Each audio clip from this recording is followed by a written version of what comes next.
नमस्ते आप सभी को हमारे यूट्यूब चैनल में आप सभी का स्वागत है। तो चलिए आज हम पढ़ते हैं क्योटो प्रोटोकॉल के बारे में। शुरू करते हैं।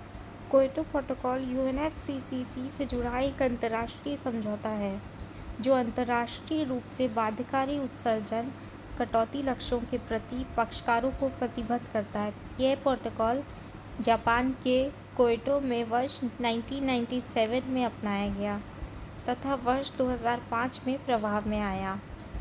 इस प्रोटोकॉल से संबंधित विस्तृत नियम माराकेश यानी मोरक्को में वर्ष 2001 में आयोजित COP7 के दौरान अपनाए गए थे, अतः इसे माराकेश अकॉर्ड भी कहा जाता है।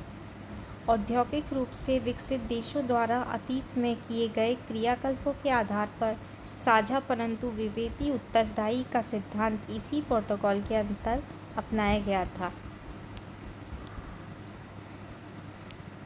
क्योटो प्रोटोकॉल की प्रतिबद्धता जो थी वो 2 चरणों में की गई थी। प्रथम चरण में वर्ष 2008 से प्रारंभ होकर वर्ष 2012 तक समाप्त हुए। इसके अंतर्गत औद्योगिक रूप से विकसित देशों को अपने हरित गृह गैसों के उत्सर्जन को वर्ष 1990 की तुलना में 5% कम करना था। क्योटो प्रोटोकॉल की 2008 से 2012 तक की पहली प्रतिबद्धता जो थी अवधि ने ग्रीन हाउस गैसों के उत्सर्जन को कम करने के लिए अवतरित किया।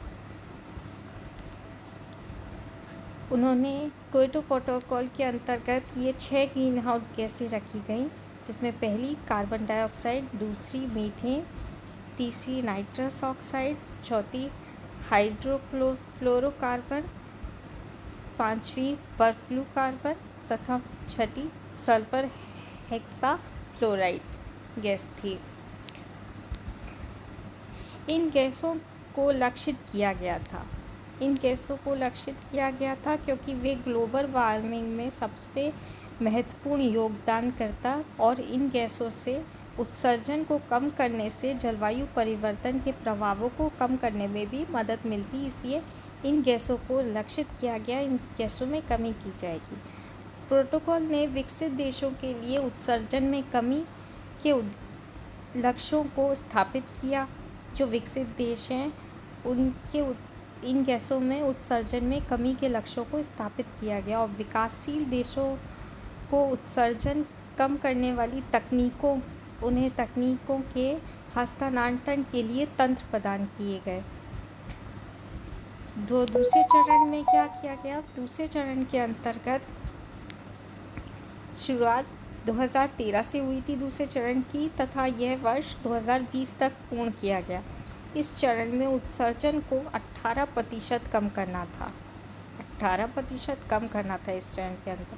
उपरोक्त उत्सर्जन कटौती का उद्योगों पर विपरीत प्रभाव ना पड़े, इसके लिए स्वच्छ विकास तंत्र की संकल्पना को भी अपनाया गया। इस प्रकार एग्जाम में कभी कभी क्वेश्चन पूछ लेता है कि स्वच्छ विकास तंत्र यानी कि CDM की संकल्पना को किस प्रोटोकॉल के अंतर्गत अपनाया गया? तो क्योटो प्रोटोकॉल के अंतर्गत अपनाया गया। ऐसे क्वेश्चंस बन सकते हैं।